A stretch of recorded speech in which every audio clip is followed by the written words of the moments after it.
Hello, my name is Casper and I want to talk to you about my PhD thesis.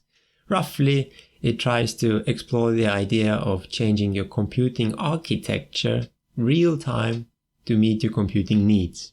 It's a little bit oversimplifying it, but let me explain it first. So most traditional computing platforms nowadays use the von Neumann architecture, which is where you fetch data and instructions from memory and execute it one by one linearly.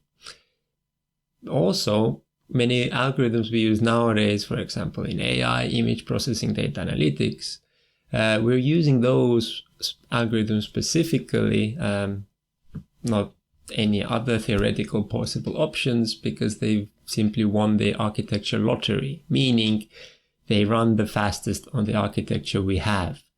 This also means that there's many other algorithms we might not be considering as much. What if we could change this by changing up the computer architecture underneath for any given task on the fly? So this is where FPGAs come in. FPGAs stand for Field Programmable Gate Arrays. And let me show you what I found out.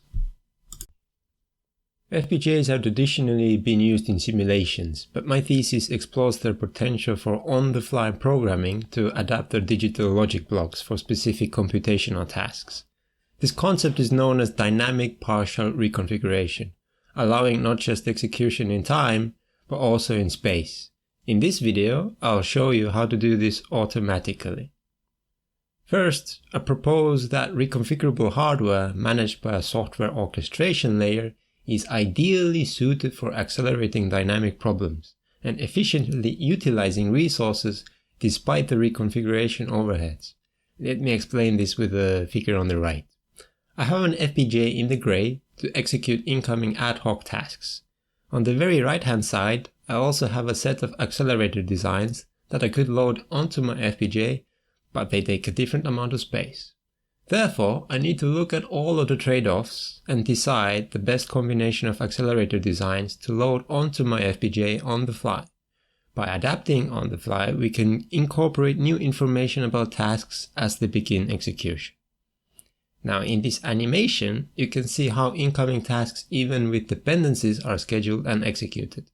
Processing these data flow steps in parallel allows us to place various accelerators one after another, such that the data doesn't have to get stored in memory between the stages. The main benefit of playing around with the architecture is reducing I/O costs. However, reconfiguring the FPGA takes a considerable amount of time. Is this overhead worth it, you ask? Let's see. My research addressed the following three questions. How to easily use the different accelerators? How to schedule accelerators not only in time, but also in space? How useful the approach actually is.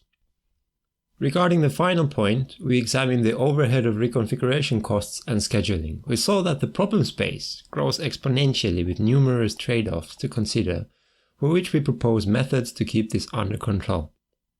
First things first. Special hardware is most useful in data flow problems where the same data can be transferred from one accelerator to another without any additional I/O costs. So our system here looks at acyclic dependency graphs to prevent infinite loops. These tasks are assumed to be non-deterministic.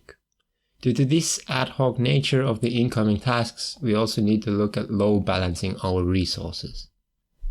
This load balancing can be done with FPGAs. For the system we built, we are reusing FOSS, which is an operating system-like approach, but for placing accelerators into FPGA slots. These slots, as seen in the figure on the left, can be designed in many ways. We aim for these slots to be as flexible as possible. The FPGAs commonly have low-level resources available in patterns throughout the chip that can be used to build larger accelerator designs. If we describe each reconfigurable region as a combination of these resource columns, then we can place different sized accelerators into these regions. The different designs can have different performance payoffs that can be combined arbitrarily to best meet current requirements. Another benefit of having custom hardware is to use wide data baths to compensate for the slow clock speed of FPGAs to increase the effective throughput. However, being able to place various accelerators one after another, where the individual modules may have constraints on how the incoming and outgoing data is serialized, requires managing the data formats on the fly, yet again. You can imagine the data flow inside the wiring between the chosen modules is directed into correct bus offsets by the middleware, just like policemen perform traffic control by directing cars to different lanes. For this, whenever data is fetched from the memory with the direct memory access modules, the modules themselves are programmed via memory map registers to execute on the data in a specific format. For example, this flexibility may require some data flow modules that purely swap the location of some bytes and words in the data flow to prepare the data for the next operation. The module approach used to integrate and program these modules automatically is described more in depth in the thesis. Another challenge for the middleware is to figure out the best set of accelerators for each incoming task. The middleware has to consider the best accelerator module size and the location with the initialization data that should be written into its configuration registers at some specific point in time. All of this together is a tough scheduling problem where the number of possible solutions grows quickly out of hand.